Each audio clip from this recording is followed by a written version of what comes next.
Bueno, entonces, pues yo soy doctor en estudios latinoamericanos con una formación interdisciplinaria, una licenciatura en sociología y una maestría en desarrollo rural en el Colegio de Posgraduados. Sobre todo en el Colegio de Posgraduados tuve oportunidad de tener contacto con especialistas en el uso de plaguicidas, en toxicólogos, gente que estaba en Chapingo siguiendo muy de cerca toda la escuela que abrió el doctor Efraín Hernández Xolocotzin con este enfoque nuevo de agroecología y pues con todas las herramientas también de la antropología y sociología. Después, pues hemos estado trabajando a partir de una pequeña asociación civil que se llama RAPAM, la Red de Acción sobre Plaguicidas y Alternativas en México, que somos una organización pequeña situada en Texcoco, pero que trabaja con dos redes internacionales, la Red Internacional de Acción en Plaguicidas, el Pesticide Action Network, que en América Latina se llama RAPAL, y colaboramos desde hace ya varios años en otra red internacional que se llama IPEN, la Red Internacional de Eliminación de Contaminantes, entonces, esto es de donde hablo, digamos, de una experiencia de investigación fuera del ámbito estrictamente académico, pero en este proceso de acompañamiento de la discusión, sobre todo de la formación de políticas públicas. En el ámbito internacional, pues estas discusiones se dan en el ámbito de algunos convenios internacionales, de las cuales vamos a hablar en la segunda plática. Y como RAPAM, pues participamos también en la red y la campaña Sin Maíz No Hay País y el Movimiento Agroecológico Latinoamericano en México. Entonces, lo que vamos a exponer es precisamente cómo situar, digamos, el decreto y su aplicación como un intento de romper con un marco regulatorio neoliberal condiciona la entrada a discutir los impactos a la salud y el medio ambiente.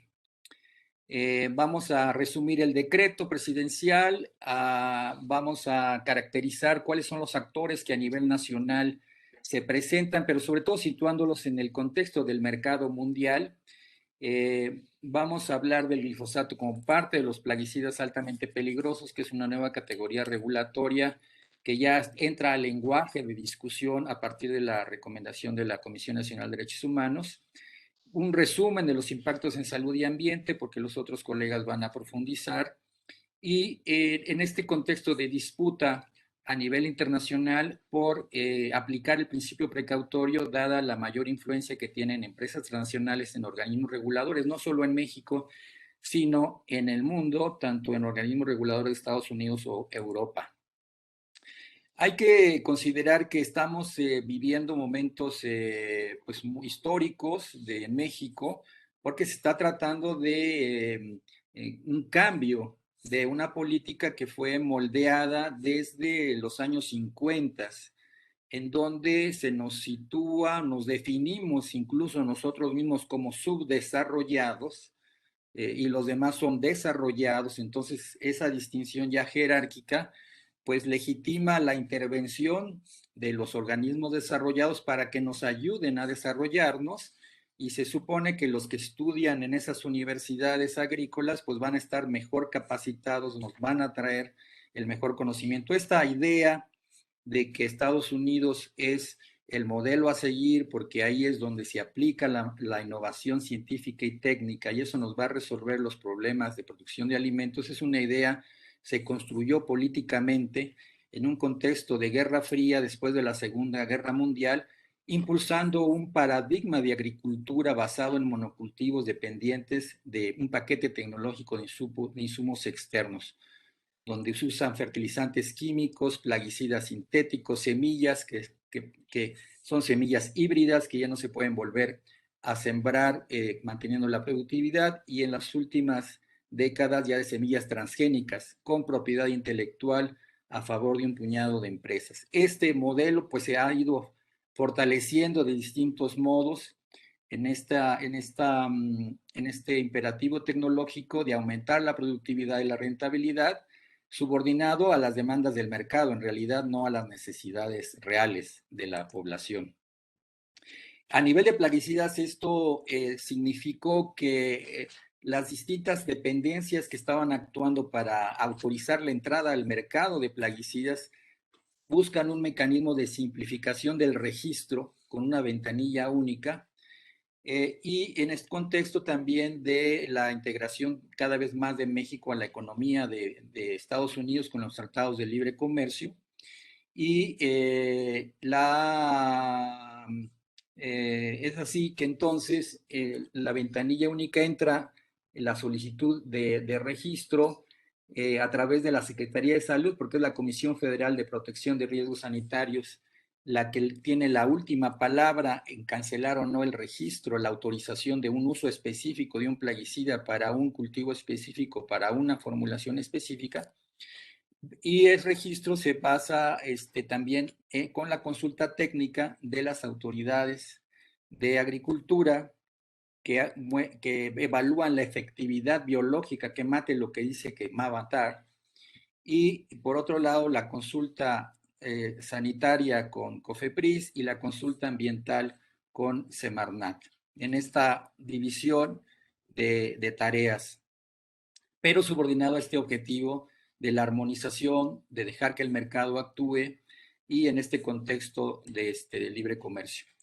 Esto además, recordemos, cuando se fue privatizando lo que era la industria estatal de plaguicidas, entran nuevas empresas, se fortalece el carácter oligopólico de nuestro mercado, entran más productos e ingredientes activos en el mercado, sobre todo genéricos, quiere decir que son moléculas que ya han perdido la patente del que las introdujo inicialmente al mercado y que en una tendencia, sobre todo en los últimos años, donde China se convierte en una plataforma de exportación tanto de transnacionales como de empresas genéricos como principal proveedor de muchos de estos ingredientes. Hasta 2005 hay que recordar que toda esta política de dar beneficios y facilitar la entrada a que el mercado funcione de manera cada vez más libre, pues hubo unas ayudas enormes. Hasta 2005 los plaguicidas entraron con vigencia indeterminada.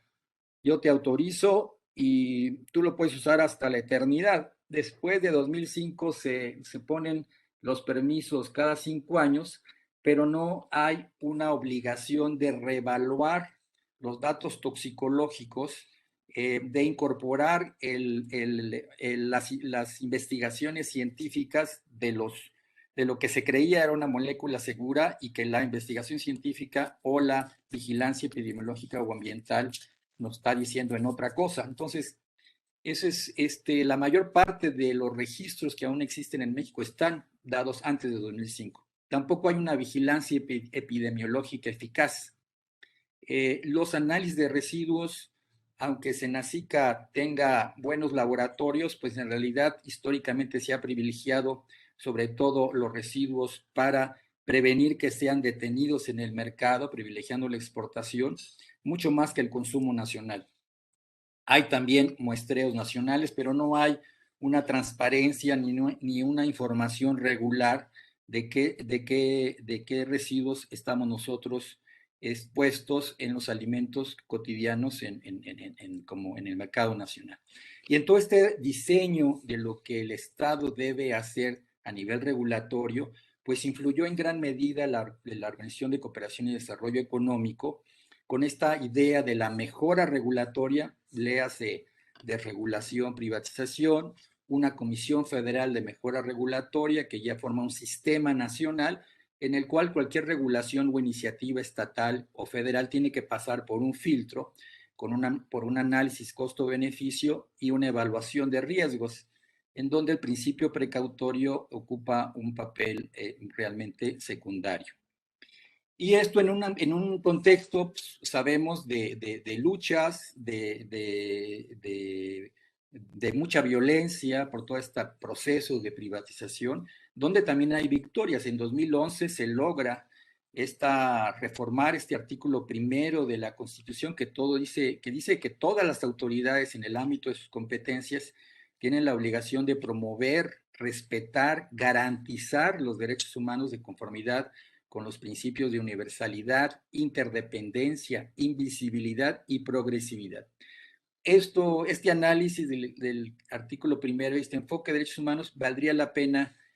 tenerlo como un módulo especial para otras ocasiones, porque pues estamos hablando aquí de lo que debería ser obligatorio para el conjunto de las autoridades y poder superar esta visión tecnocrática del desarrollo que para muchos funcionarios todavía tienen en esa mentalidad. El antecedente del decreto de glifosato que nos ocupa, pues fue esta primera medida de Semarnat con el doctor Víctor Toledo, que se atreve, haciendo uso de sus competencias, a detener las importaciones de glifosato en diciembre de en 2018, a principios ya de ese año, y en diciembre de 2018 ya se había negado la importación de 67,000 toneladas. Empezaron negando 1,000, pero ya se habían acumulado 67,000, y esto ya pues marcó una gran diferencia con gobiernos anteriores. En los propios autorizaciones que había en 2020 de glifosato vemos un montón de registros ya a nombre de Monsanto, de otras empresas transnacionales, FMC, Syngenta, y también de empresas nacionales, con una entrada sobre todo de Estados Unidos o de China. En realidad vienen de China triangulando con Estados Unidos o no. Y esto pues generó una serie de discusiones internas entre los distintos organismos reguladores muy intensas, y entre las justificaciones precisamente de este decreto estaba ya una recomendación previa de la Comisión Nacional de Derechos Humanos sobre la necesidad de restringir el uso de plaguicidas de alta peligrosidad. Conforme a esta recomendación y conforme a las evidencias de daño que vamos a comentar, se tomó esta decisión, lo que generó, decía yo, pues al interior de, de SADER, de Salud, de CONACYT y de un grupo intersecretarial que busca transformar el sistema alimentario, que es GISAMAC. Hasta que después de una gran batalla interna, intentos de poder tener como base de discusión del decreto solamente discutir la seguridad del glifosato, aumentar el conocimiento de la evidencia y así pasar nosotros 6 años. Finalmente se logró este texto publicado el 31 de diciembre de 2020. En resumen, se invoca el principio de precaución, se contextualiza esta decisión dentro de la búsqueda de la autosuficiencia y soberanía alimentaria para una producción agrícola sostenible y culturalmente adecuada. Marca una ruta, es decir, el decreto no prohíbe legalmente el uso en ese momento, sino dice para el 2024 debe de eliminarse ya el uso de glifosato y maíz transgénico, marca un periodo de transición. Como primera medida, la Administración Pública Federal debe ya no adquirir, usar, promover o importar glifosato. Se establece entonces que va a haber una eliminación gradual. Esto quiere decir que va a haber cuotas anuales de importación decrecientes hasta ya no permitir la importación. En este año todavía se permiten 20,000 toneladas. Para nosotros todavía son muchas. Y esto el decreto en el artículo 4 establece que es el Consejo Nacional de Ciencia y Tecnología quien va en base a sus evaluaciones a hacer esta recomendación, sobre todo, pues digamos, en consulta con Semarnat, que es el órgano regulador que tiene la competencia de autorizar o no las importaciones. Y aquí hay un problema de adelanto de saber con base en qué datos sabemos el uso real del glifosato. Una cosa es lo que pidan al inicio del registro, otra cosa es lo que piden en aduana, lo que entra en aduana, y otra es lo que realmente se usa, además del comercio ilegal. Entonces, esa trazabilidad del uso de plaguicidas es un gran hueco que va a ser necesario incorporar para realmente permitir que se vaya monitoreando este compromiso. También el decreto habla de la promoción e implementación de alternativas sostenibles, culturalmente adecuadas, con agroquímicos de baja toxicidad, insumos o productos biológicos, orgánicos y prácticas agroecológicas seguras. Ya no hay una varita mágica, es un abanico de respuestas. Y también marca una fecha para introducir ya reformas legislativas en el primer trimestre de 2023 que deben ser promovidas por Semarnat en coordinación con SADER para la prohibición del glifosato y el maíz genéticamente modificado. El reto, pues, es enmarcar esta decisión dentro de la apuesta de transformar el sistema alimentario, donde, pues, hay que reconocer que hay diferencias. Hay altos funcionarios, el titular de la SADER, bueno, todo el sexenio pasado escribió incluso un libro a favor de los transgénicos con prólogo de Burla y a través del ICA promovía el uso de transgénicos. Ahora, pues se tiene otro discurso, pero sabemos y está documentado que hay diferencias de opinión. El propio Andrés Manuel López Obrador lo reconocía en las mañaneras. Y estamos en un momento en que a través de distintos programas de Sembrando Vida, del programa de autosuficiencia alimentaria, de la elaboración del Plan Nacional de Agroecología por Semarnat, se están habiendo avances en estas alternativas, pero también una respuesta, una judicialización por las empresas transnacionales y de genéricos y por el Consejo Nacional Agropecuario, que precisamente es un consejo empresarial que fue fortalecido por esta política neoliberal. Estamos hablando de un mercado mundial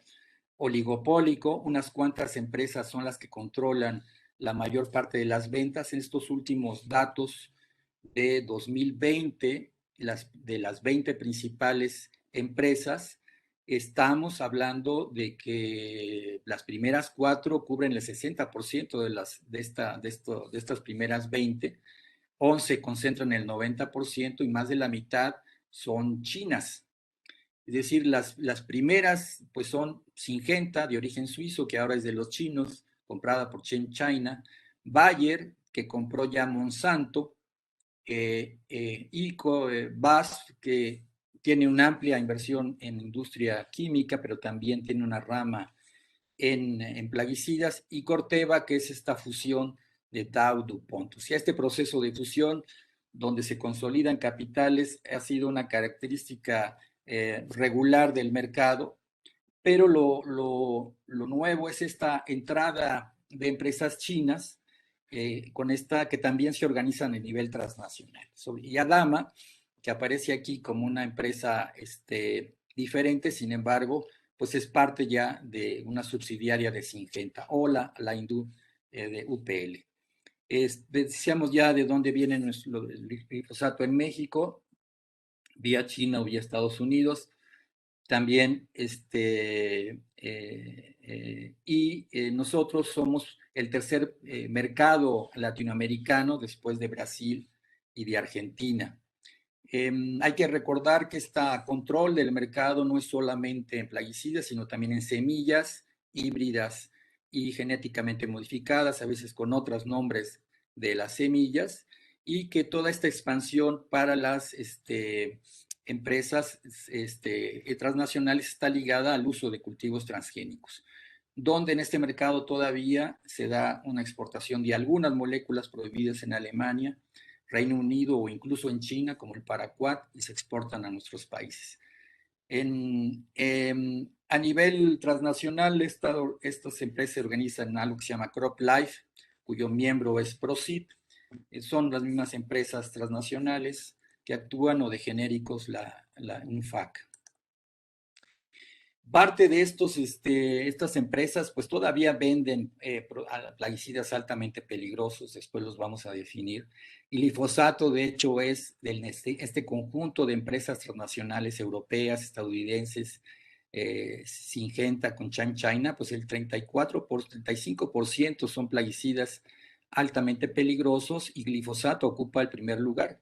En el caso de Bayer, en esta gráfica que elaboró un grupo suizo, Public Eye, con datos mismos de los estudios de mercado de las empresas, de las consultoras que las empresas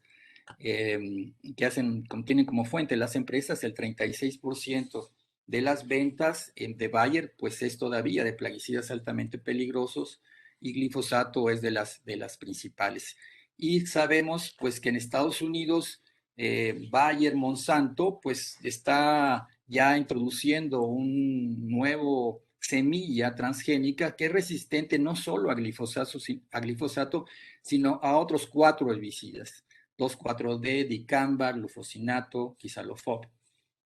Glufosinato, que por cierto también ha estado documentado muchísimos problemas a la salud y medio ambiente, igual que el 2,4-D. Es decir, frente a la resistencia, porque esta estrategia se enfrenta a límites naturales y sociales, la resistencia no solo de las comunidades, sino en nuestro ámbito, sino de las propias plantas clasificadas como malezas, pues la molécula ya no las mata y entonces pues arman estos paquetes donde la aspersión, la planta sea modificada para que sea tolerante a la aspersión de no solo de 1, sino ya de 4. Es decir, la prohibición de glifosato está siendo un freno para la expansión de esta estrategia de mercado de empresas transnacionales como Bayer. Finalmente, toda esta estrategia se hace con el viejo argumento de que es porque el mundo lo necesita, es para solucionar el hambre en el mundo, lo cual pues es un argumento más ideológico que real, porque pues todo este tipo de agricultura está ligado a cadenas agroindustriales, los alimentos son commodities, los precios se establecen en bolsas y en un sistema regulatorio que nos hace a todos nosotros consumidores de partes menores de estos venenos, supuestamente con límites máximos permisibles, pero que no consideran la complejidad de la exposición. Estos son los cultivos de mayor uso, donde está el maíz, al igual que la soya o el algodón o el arroz, y frente al gran contraste de que en realidad los productores del alimento en el mundo son en realidad productores campesinos, comunidades indígenas, el 70%. Entonces, preguntábamos desde hace años a quién debería de privilegiar esta política para asegurar la soberanía y autosuficiencia alimentaria de un modo sustentable para proteger el patrimonio biocultural, a esta minoría que ya está favorecida o a esta enorme masa de comunidades campesinas indígenas. Obviamente que el gobierno actual está privilegiando en la autosuficiencia alimentaria a este sector, a este sujeto social diverso, cultural, con una tradición agrícola muy, muy, muy importante. Las evidencias de los impactos a la salud y al ambiente del glifosato pues están compilados, han sido compilados tanto por organismos independientes, ciudadanos en América Latina, esta antología de dinámicas e impactos de glifosato en el agua o antología toxicológica del glifosato es muy grande.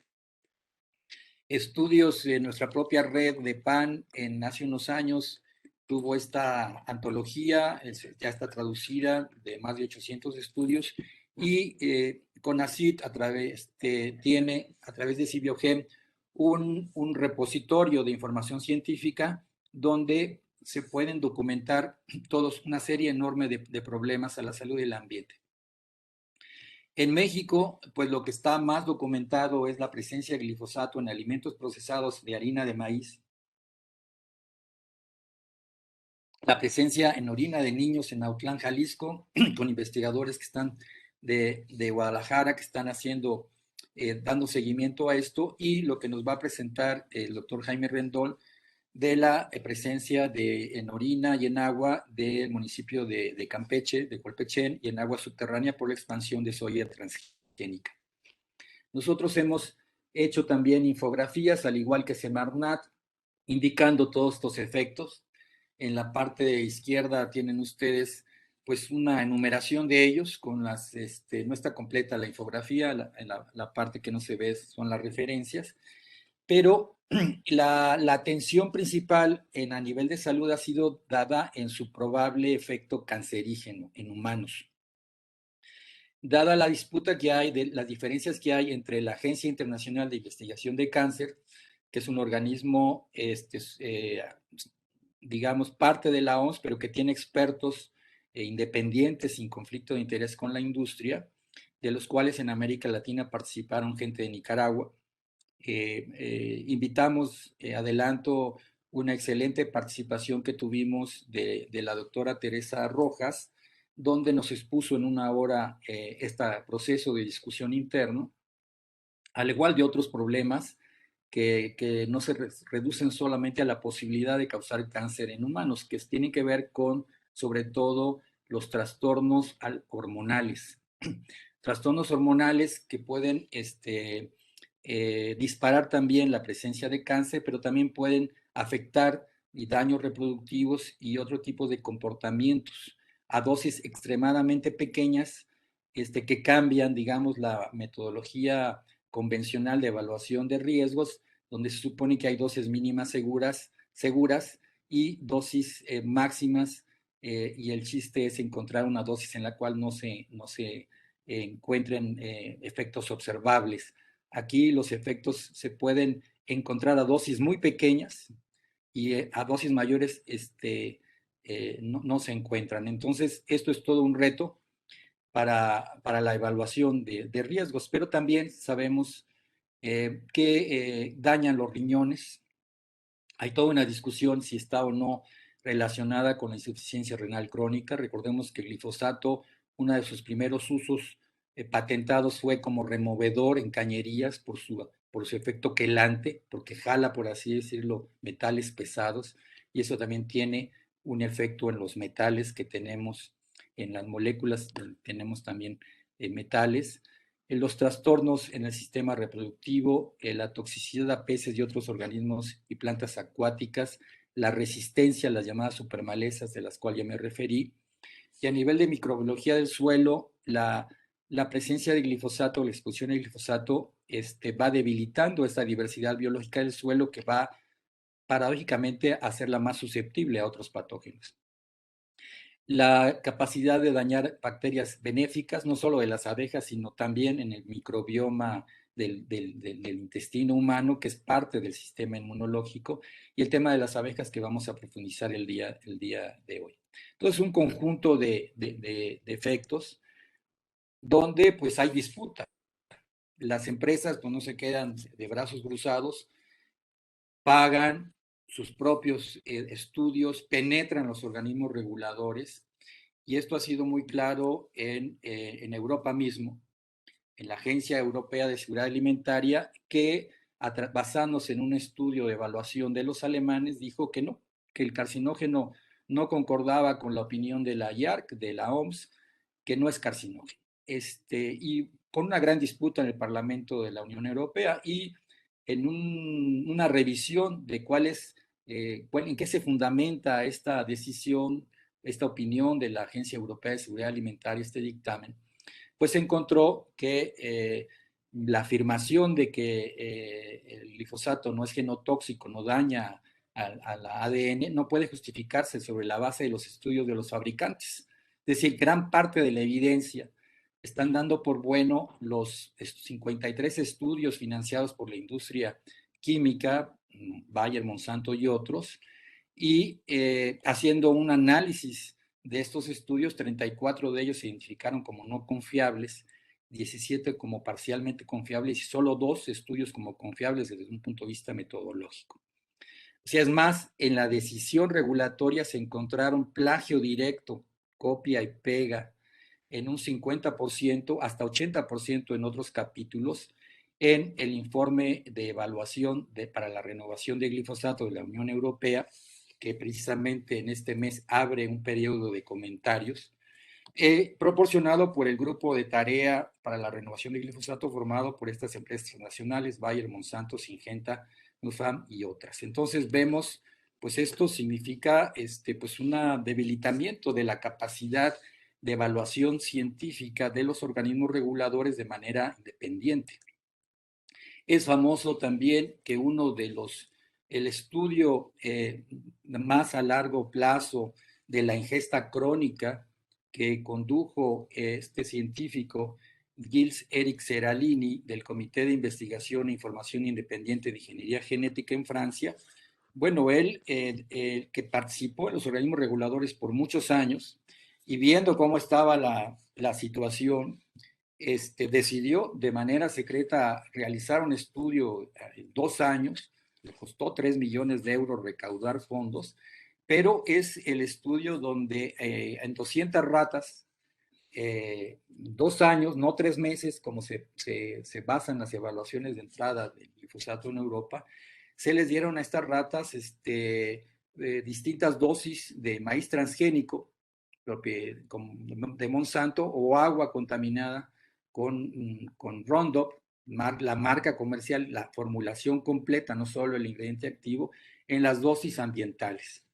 Y después se analizó sangre de orina, la sangre y la orina de esas 200 ratas, se les sacrifica para no hacerlas sufrir más y se ven los órganos. Y todos estos tumores que fueron famosos, pues son resultado de esta exposición crónica a dosis mínimas. Y acaba de salir, bueno, no acaba de salir, pero es accesible ya en México, este librito, Nos envenenan, que recomendaría yo. La lectura es una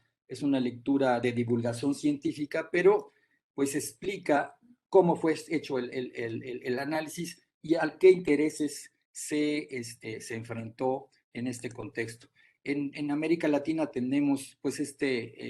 en paz descanse el doctor Andrés Carrasco de Argentina, que también conociendo y describiendo el efecto, el mecanismo de acción genotóxica del glifosato, se atreve a salirse de la burbuja de las altas esferas de ciencia y tecnología de estos institutos y empezar a dar la información a comunidades afectadas, madres afectadas en una comunidad en Córdoba, Argentina, que le sirvió para que ganara un juicio para detener las fumigaciones aéreas. En fin, todo esto pues marca el contexto. Estas son las referencias de cómo el decreto de glifosato está en su aplicación buscando un nuevo rumbo para una política pública que reivindique este principio precautorio en el que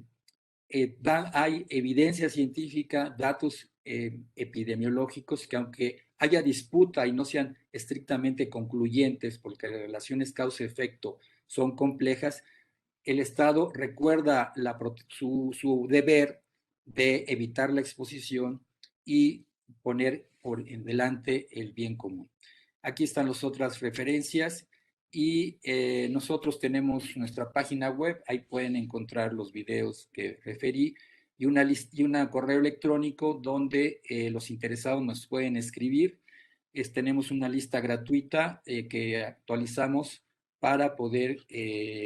actualizar y compartir la experiencia científica de las críticas y de las alternativas. Entonces, pues por mi parte sería esto por el momento,